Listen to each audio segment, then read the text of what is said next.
La Asamblea escuchará. The Assembly will hear an address by the Prime Minister of the Islamic Republic of Pakistan, His Excellency Imran Khan. May I request protocol to escort His Excellency. I have great pleasure in welcoming His Excellency Prime Minister of the Islamic Republic of Pakistan, and I invite him to address the General Assembly. Bismillah ar-Rahman ar-Rahim. Iyyaka na'budu wa iyyaka nasta'in. Mr. President, Honorable Secretary General, Excellencies, ladies and gentlemen, I feel honored today to represent my country at this forum of world leaders, where we have a chance to discuss problems that the world is facing. I want to talk about a lot of problems, but just 4 today.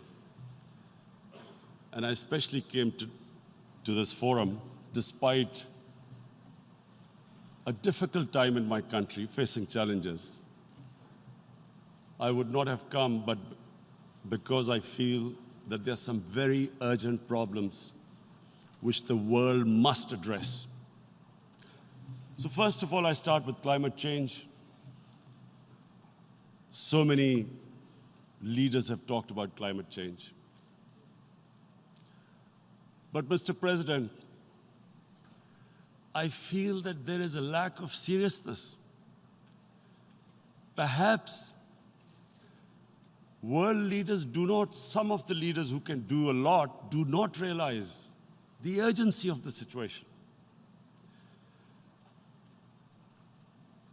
We have a lot of ideas, but as someone said, ideas without funding is mere hallucination. Pakistan, I'll give you start with my own country. Our country is amongst the top 10 nations in the world which are most affected by climate change. We depend upon our rivers. We are mainly an agricultural country. And 80% of the water in our rivers comes from our glaciers. The glaciers, not just on the Pakistani side, even India. The 80% of the water in Ganges and the Indian rivers also comes from the glaciers, from the Himalayan glaciers, Karakoram, Hindu Kush. And these glaciers are melting at quite a rapid pace. We detected already 5,000 glacial lakes in our mountains.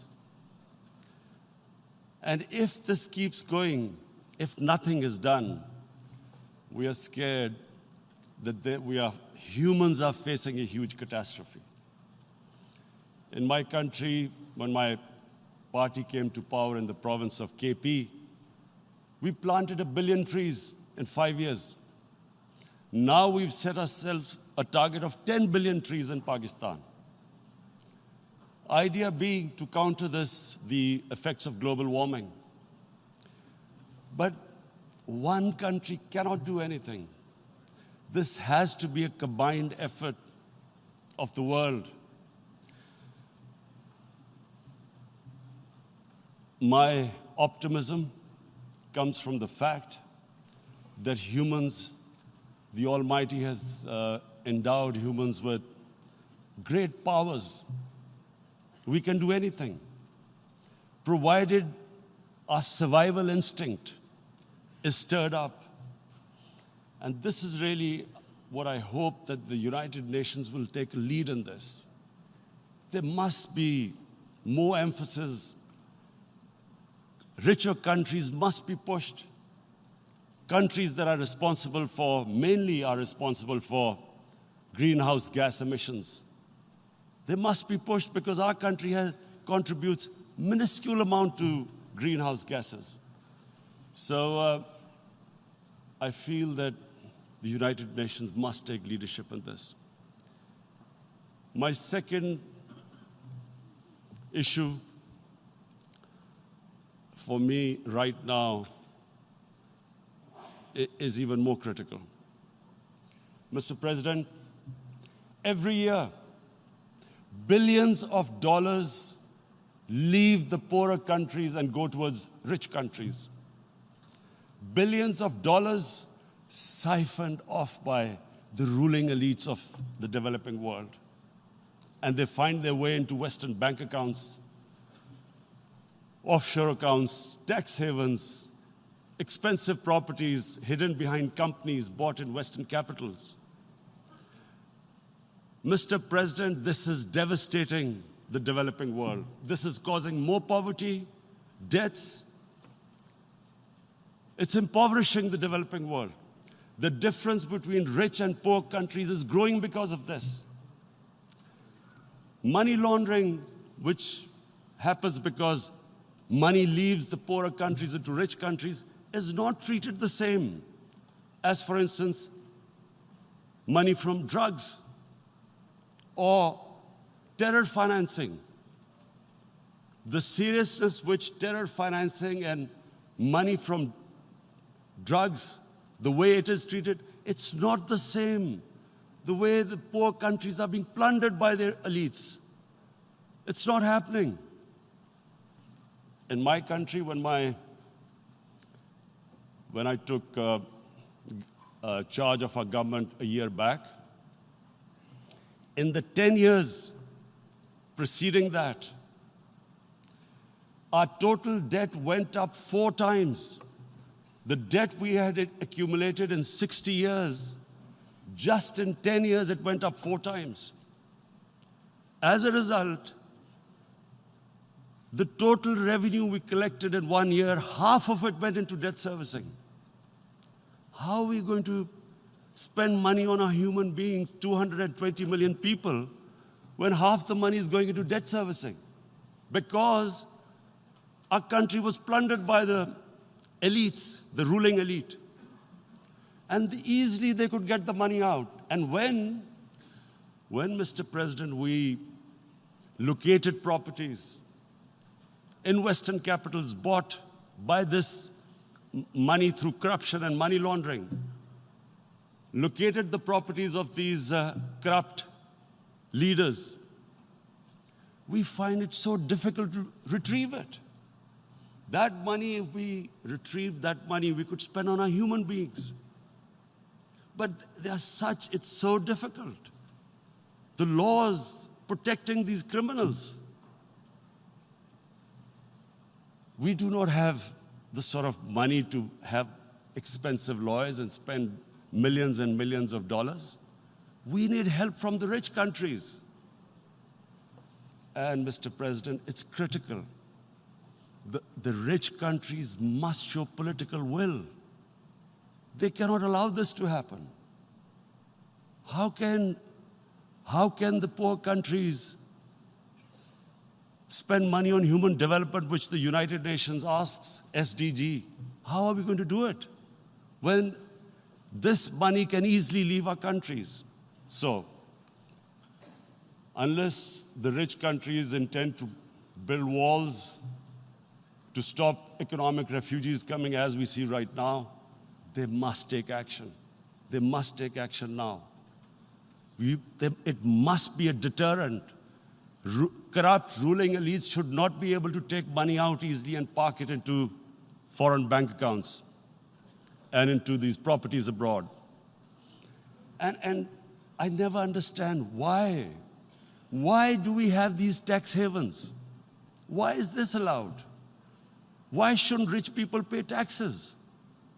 Why is it legal to have these tax havens where you have these secret accounts? Because, the world is changing. The population of the world is growing. Sooner or later, you're going to have a crisis if the poor get poorer and the rich get richer. there is going to be a crisis sooner or later. So this is my second point. I hope that the United Nations takes a lead in this. It involves the IMF, the World Bank, Asian Development Bank. They must find a way of stopping this plunder of the developing world. My third point is Islamophobia. There are 1.3 billion Muslims in this world. There are millions of Muslims living in other countries, European countries, in the US, as minorities. Islamophobia, since 9/11, has grown at a pace where it is alarming. Human communities live together. There should be understanding amongst them. But Islamophobia is creating a division. Muslim women wearing hijab, it's become an issue. It's become an issue in some countries. Hijab is some sort of a weapon. A woman can take off her clothes in countries, but she can't put on more clothes. How is this happening? Because of Islamophobia. And how did this Islamophobia start? After 9/11. And why did it start? Because certain Western leaders equated terrorism with Islam. Islamic terrorism. Radical Islam. What is radical Islam? There is only one Islam, and that is the Islam we follow of Prophet Muhammad sallallahu alaihi wasallam. There is no other Islam. Radical Islam, Islamic terrorism, what message did they send to people in the West? And why is there Islamophobia? How is a person in New York, in the Midwest, in the US, in European capital, how is he going to distinguish between who is a moderate Muslim and who's a radical Muslim? Because terrorism has nothing to do with any religion. This Islamic terrorism, Islamic radicalism, and sadly used by leaders, this has been the main reason for this Islamophobia. And it has caused pain amongst Muslims. We in Muslim countries watch this Islamophobia traveling abroad, and it's getting worse. And may I just say, Mr. President, that in European countries, it is marginalizing Muslim communities. And we all know that marginalization leads to radicalization. Some of the people who ended up as militants in Syria and other places were from marginalized Muslim communities. And my point here is that we must address this issue. I'm sad to say that we Muslim leaders have not addressed this issue either. After 9/11, when this thing came about war against radical Islam, rather than Muslim leaders trying to explain to the West that there is no such thing as radical Islam, in all human communities, they are radicals. They're liberals and rest are moderate. All human communities, Christians, Jews, everyone has it. But Islam is not radical, neither Judaism, neither Christianity, neither Hinduism. No religion preaches radicalism. The basis of all religion is compassion and justice, which differentiates us from the animal kingdom. But unfortunately, the Muslim leadership was so scared of being called radical Islam that all of them became moderates. In Pakistan, we were in the eye of the storm, and our government coined a phrase called enlightened moderation. No one knows what it meant. But everyone started putting on Western suits that they were moderates, started speaking. Even those who didn't know English would speak English because they were moderates. No one had a clue what it was. Because we, in the Muslim world, did not explain to the West that there is no such thing as radical Islam. One of the reasons why, after 9/11, Islam was supposed to be equated with terrorism was suicide attacks. Because the 9/11 bombers did a suicide attack, all sorts of theories came up that the Muslims are involved in suicide attacks because they will get virgin in heavens. Some came up with, what about women, suicide attackers? So this bizarre thing happened. No one explained. Suicide attacks and Islam were equated. No one did research that before 9/11, the majority of suicide attacks in the world were by Tamil tigers, who were Hindus. No one blamed Hinduism, and quite rightly. What has Hinduism got to do with what desperate people were doing in Sri Lanka? We all know we've seen films about Japanese kamikaze pilots at the end of the Second World War doing suicide attacks. No one blamed the religion. But here we were trying to prove we were moderates and not explaining to the West. But the most important thing I wanted to say here today, in explaining this Islamophobia, Mr. President, and I feel it's very important because I played professional sport in England, I spent a lot of time there, so I know how the Western mind works and how West views religion. So where the misunderstanding about Islam came. And one of the reasons it caused Islamophobia. That was, in 1989, this book was published, maligning, insulting, ridiculing our Prophet Muhammad sallallahu alaihi wasallam. And there was a reaction in the Muslim world.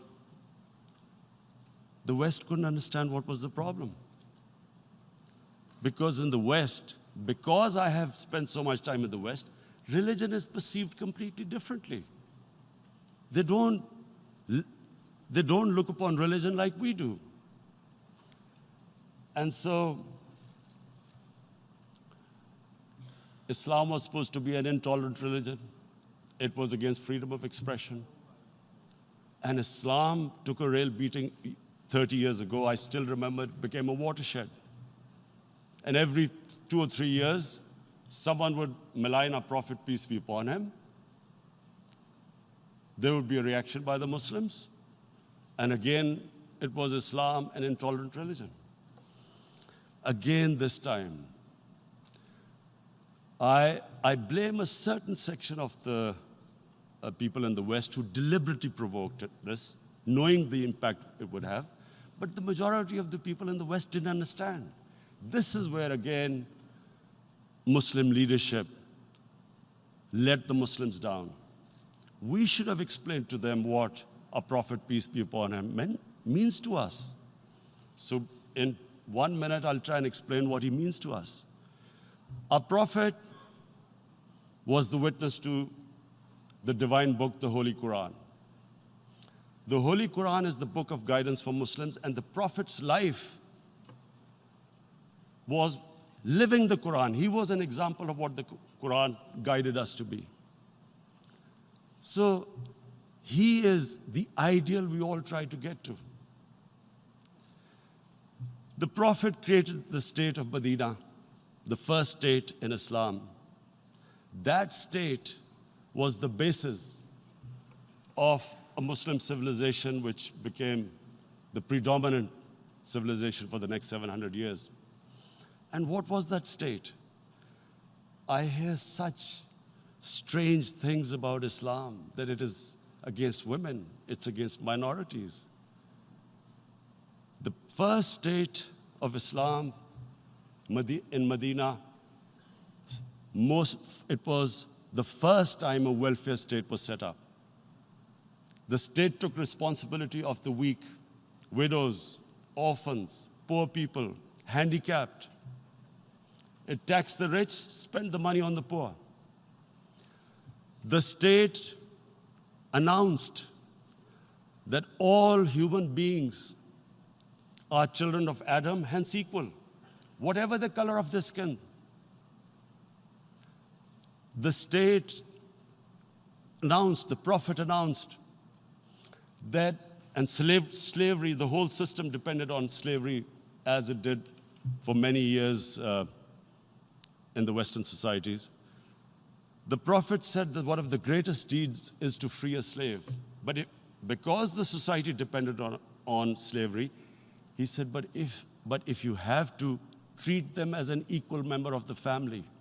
And as a result, something happened in a Muslim world which hasn't happened in any other civilization.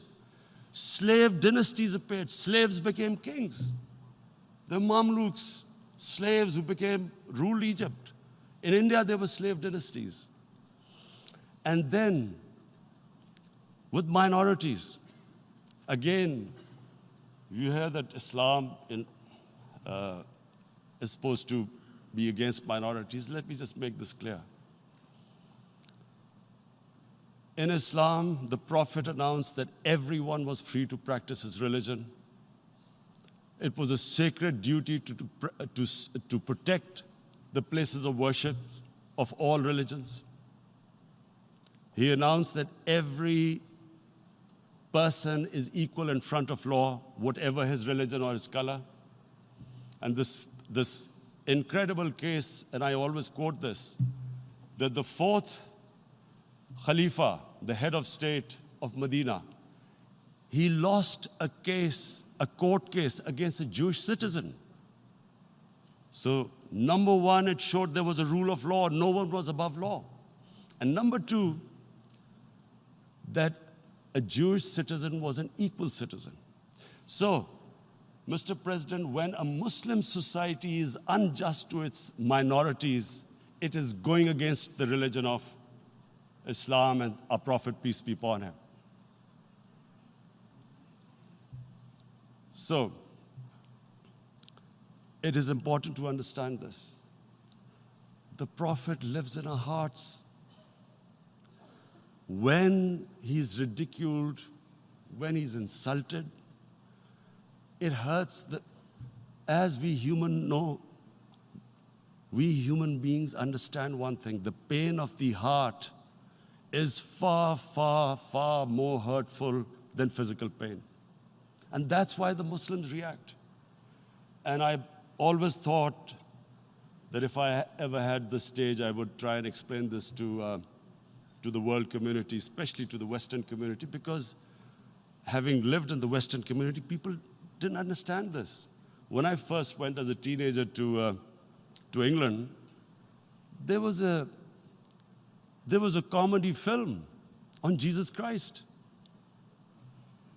It's unthinkable in Muslim societies.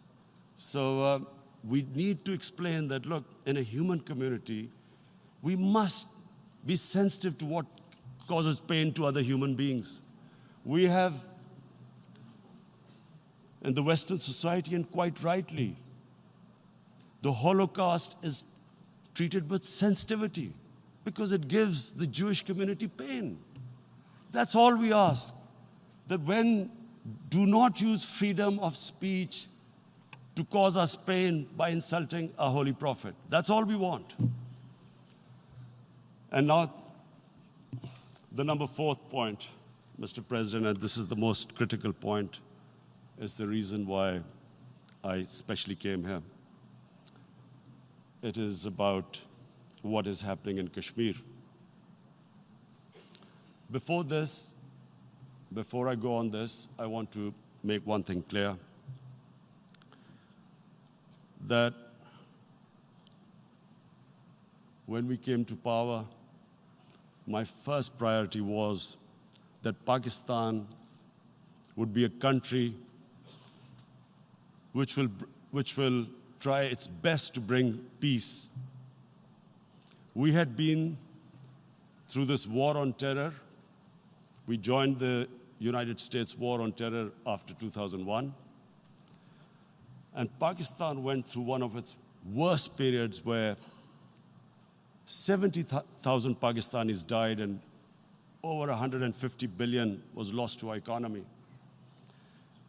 And Mr. President, I opposed the war because in the 80s, Pakistan had joined the Western countries in what was the freedom struggle then in Afghanistan against the Soviets. And it was funded by the Western countries. These mujahideen groups, which were treated in guerrilla warfare, were trained by Pakistan Army, funded by the Western countries, and especially US, and they waged what was a freedom struggle in Afghanistan. The Soviets called them terrorists. We called them freedom fighters. 1989, the Soviets retreated.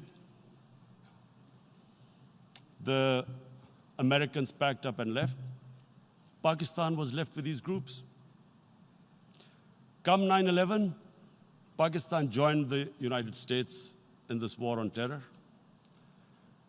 And now our government was supposed to, the reason why I opposed joining this war, because here we had indoctrinated them in jihad, meaning freedom struggle against foreign occupation. Now, because we had joined the US, and the US had occupied Afghanistan, now we were supposed to tell them that, no, this is not freedom struggle and jihad, it's terrorism. So that's why I tried to tell then government that, stay neutral because you will have leverage over them. You will be able to control them. But if you join them, you become collaborators and they will attack you, which is what happened. They turned against us. We went through a nightmare. 70,000 people killed in a war we had nothing to do with. No Pakistani was involved in 9/11. Taliban were in Afghanistan. Al-Qaeda was in Afghanistan. What had we to do with it? 70,000 Pakistanis died. So when we came to power, we decided that we would dismantle what was left of these groups. And this decision was taken not just by us, but by all the political parties in Pakistan. Unfortunately, they didn't implement it. So we came to power, we decided to implement it, and we dismantled whatever was left of the groups. And I know that India keeps accusing us that there are these groups there. I would like the United Nations to send observers, see for themselves what we've done. No Pakistani government would have dared to do this because it would have created strife. But we decided that there would be no militant organizations in Pakistan. So I need to give you this background and to what I'm going to say later on. And secondly, we started mending fences. I invited the Afghan president. We developed a relationship with Afghanistan. We had problems with Iran. We mended fences there. And then India. Now let me just give you a little background about my relationship with India. Because of cricket, and cricket being it's a passion in the subcontinent, I had great following in India. I have friends in India, and I loved going to India. So immediately, when my party came to power, the first thing we did was to immediately reach out to India. And I spoke to President Modi, and I said, look, we have similar problems. Climate change, poverty. Let's get together. Let's resolve our differences through trade. Let's build a relationship on trust. Prime Minister Modi told me that, there were terrorist attacks from Pakistan. I said, we have problems with you. There are terrorist attacks which we know are instigated by India in Balochistan. We caught a spy, Kulbhushan Yadav, who admitted what the sabotage going on in Karachi and Balochistan. So we said, look, let's leave that behind. Let's move forward. Our main priority should be our people. The highest number of poor people live in the Indian subcontinent. Unfortunately, didn't make any headways. Our foreign minister was supposed to meet on this in the UNGA last year. India canceled it. We thought that it's their election coming up. It's a nationalist, ultra-nationalist party. It doesn't want to cozy up to Pakistan. So we thought, okay, we'll wait till the elections. Meanwhile, a 20-year-old Kashmiri boy, whose father said was radicalized by the security forces in Kashmir, blew himself up on an Indian convoy. Immediately, India blamed us. I spoke to the Indian public on television. I said, if you give us any iota of proof, we will immediately take action, because we've clamped down on these groups. Rather than sending us any proofs, they sent their jets in, they bombed us. We retaliated. A jet, 2 of their planes were shot down, 1 pilot bailed out in Pakistan. We immediately returned the pilot, saying that, look, we do not want any escalation. Rather than taking that as a peace gesture, the entire campaign, almost the entire campaign of Mr. Modi in the election was how he had taught Pakistan a lesson that jets had killed 350 terrorists. Complete lie. They had just killed about 10 trees of ours, which was quite painful given that, we are growing all these trees. He then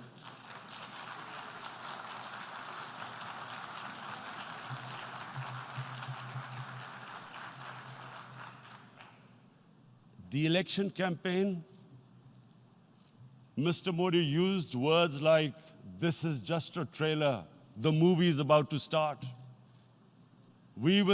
I went into Pakistan and taught them a lesson. This was the election campaign. Okay, so we thought, us politicians make all these statements to win elections. So, okay, after elections, we'll get back to our normal relationship. Well, the moment the elections ended, we approached India. No response, but then we discovered they were trying to push us in the FATF blacklist to bankrupt us. That's when we realized there was an agenda. And that agenda became obvious on the 5th August when India went against 11 United Nations Security Council resolutions, which say that Kashmir is a disputed territory and the people of Kashmir have the right of self-determination. They went against that. They went against Simla Accord, which is about bilateral, sorting out our differences through bilateral means, went against that. They actually went against the Indian Constitution. Illegally, they revoked Article 370, which gave Kashmir the special status. They got an extra 180,000 troops there.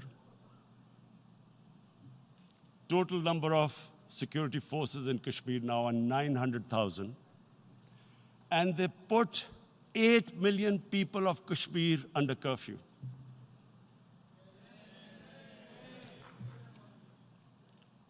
Mr. President, now I just briefly want to make the people understand, how can anyone do something like this? And for that, I have to explain to you what is RSS. RSS, Mr. Narendra Modi is a life member of RSS. RSS was an organization that was inspired by Adolf Hitler and Mussolini, came about in 1925. They believed in racial purity, racial superiority. They also believed they were an Aryan race like the Nazi believed they were an Aryan race. All that I'm saying can be verified. This is the time of information revolution. You can Google all this, what I'm saying. But it is very important for me to explain this to you so you know what is happening in India. This RSS believed in the ethnic cleansing of Muslims from India. At one point, there was racial superiority of the Hindu race. Secondly, it was hatred for the Muslims and for the Christians, because they believed that this golden age of Hindu civilization was stopped because of Muslim rule centuries back and then the British rule of India. So it was racial superiority and hatred for Muslims and Christians. This is openly stated.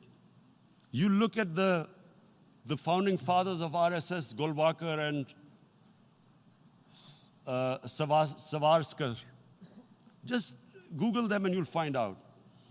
And this ideology of hate is what murdered the great Mahatma Gandhi in 1948. It was this ideology of hate that made Narendra Modi in 2002 do a pogrom against Muslims in Gujarat when he was the chief minister. He allowed 3 days for these RSS goons who were inspired by the Hitler brown shirts. They actually wear brown shirts. This RSS, the Congress Home Minister gave a statement that in RSS camps, terrorists are being trained. And these terrorists butchered 2,000 Muslims and 150,000 Muslims were made homeless. Narendra Modi could not travel to the US because of that.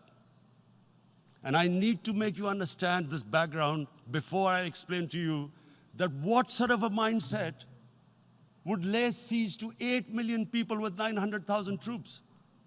Women, children, sick people, locked in as animals.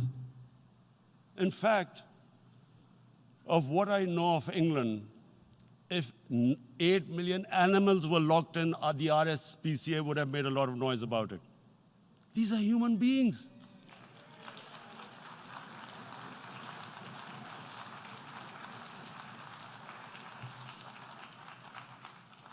And Mr. President, what comes with racial superiority, these illusions of Aryan superior race, is arrogance. The two go together.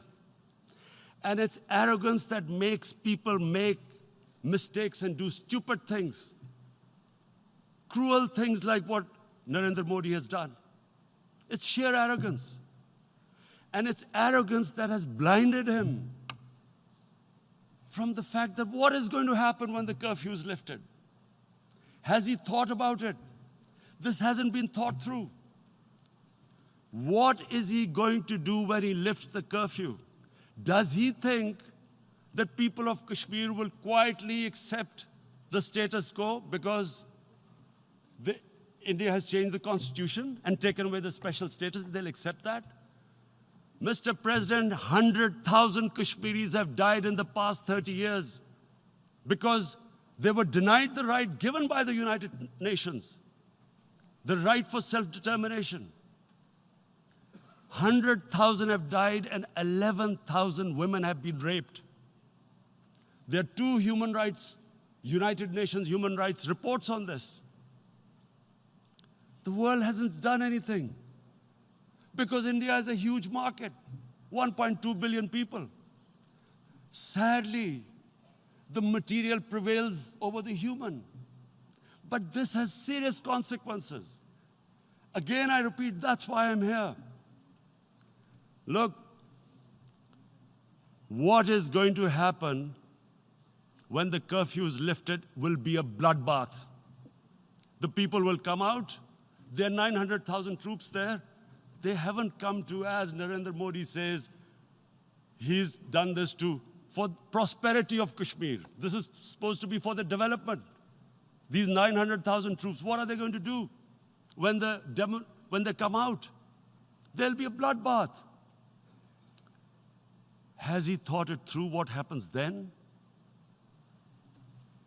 Mr. President, has anyone thought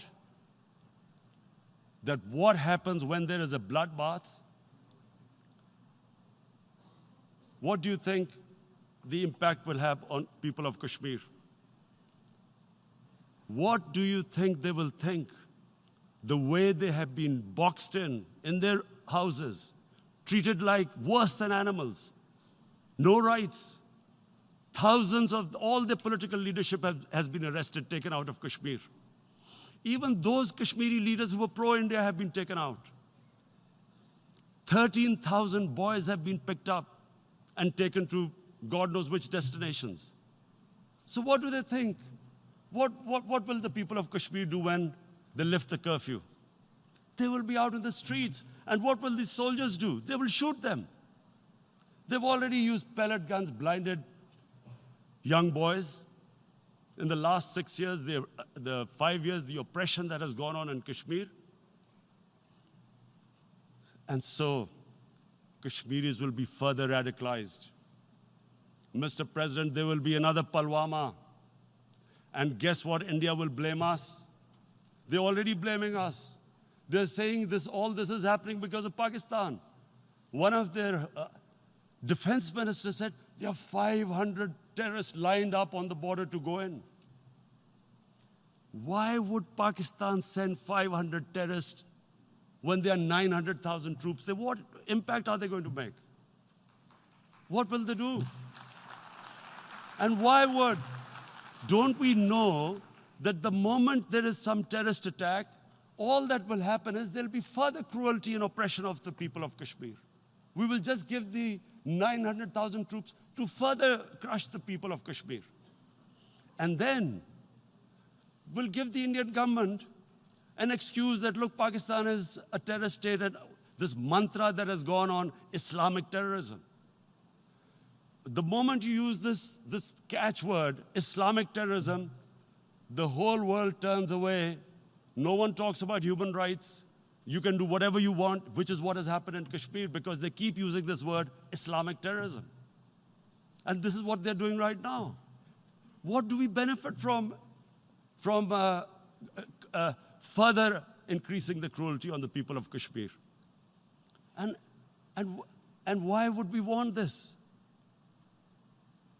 But there is no other narrative left for India.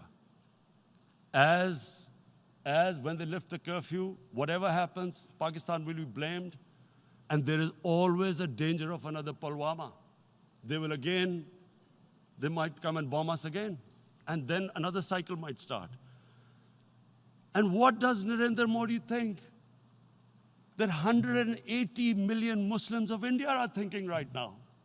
Aren't they watching these Kashmiris stuck inside for 55 days they've been stuck in? Aren't they watching? What do you think? Don't you think that the Muslims will be radicalized in India? And I'm talking about 180 million people. And when they get radicalized, there will be some incident in India somewhere down the line. Again, we will be blamed. And I'm warning you right now, again, we will be blamed. And Mr. President, what about 1.3 billion Muslims who are watching this? And they know that it is only happening in Kashmir because they're Kashmiri Muslims. This is not happening to Kashmiri Hindus. They know that this is happening because of their religion. So what do you think they will be thinking?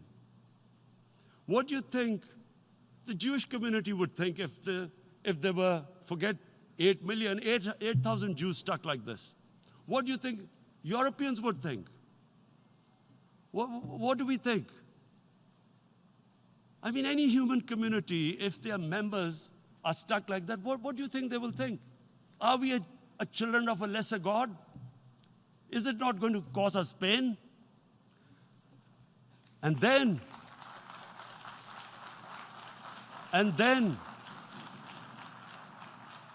I'll tell you what will happen. People will, in the 1.3 billion Muslims, someone will pick up arms. I know we've been brought up with films, Western films. This good, decent guy doesn't get justice. he decides to pick up a gun and start seeking justice. There was a film made in New York, famous film called Death Wish. This guy gets mugged by and his family, his wife gets killed or something. He can't get justice. He picks up a gun and he goes around shooting muggers. And the whole cinema cheers him on. So what do you think the Muslims are thinking right now? If there is a bloodbath, there will be Muslims becoming radicals, not because of Islam, but because of what they will see, that there's no justice when it comes to Muslims. There were Rohingya Muslims, Myanmar, who are, God knows, almost 1 million people out, ethnic cleansing. What was the response of the world community? So what do you think will be the response of 1.3 billion Muslims? I picture myself. I'm in Kashmir. I've been locked up for 55 days. I have heard about, and there are rapes, Indian Army going into homes, soldiers. Would I want to live this humiliation? Would I want to live like that? I would pick up a gun. You're forcing people. You are forcing people into radicalization. When people lose the will to live, what is there to live for? And this is what, if you can do this to human beings, you are actually radicalizing people. And so, Mr. President, I want to repeat here, this is one of the most critical times. There will be a reaction to this. Pakistan will be blamed. 2 nuclear-armed countries will come face to face like we came in February. And before we head in that direction, the United Nations has a responsibility. This is why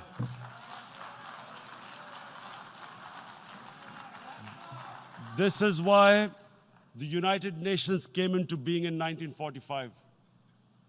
You were supposed to stop this happening. I feel we are back to 1939, Munich.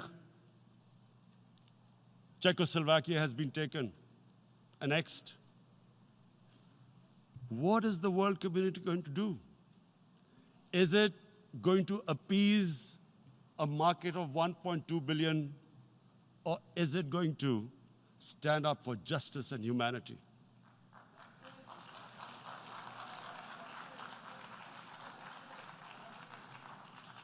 If this goes wrong, you hope for the best, but be prepared for the worst.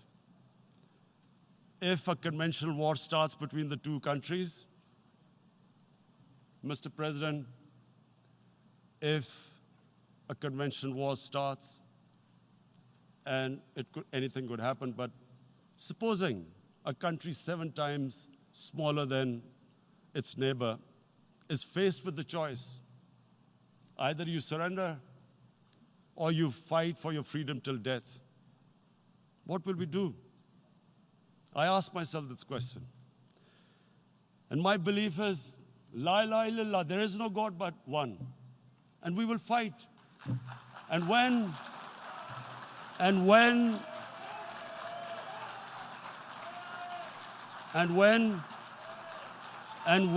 a nuclear-armed country fights to the end, it will have consequences far beyond the borders. It will have consequences for the world, which is why I repeat I'm here. Because I'm warning you, it's not a threat.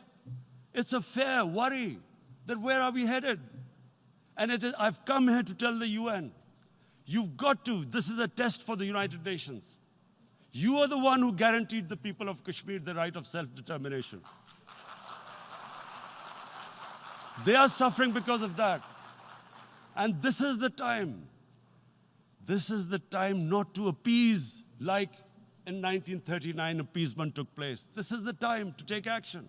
And number 1 action must be that India must lift this inhuman curfew, which has lasted for 55 days. It must free all political prisoners, and especially those 13,000 boys that have been picked up. Parents don't know where they've disappeared. And then the world community must give the people of Kashmir the right of self-determination. Thank you. En nombre de la Asamblea General agradezco. On behalf of the General Assembly, I would like to thank His Excellency, the Prime Minister of Pakistan, and I ask protocol to escort His Excellency.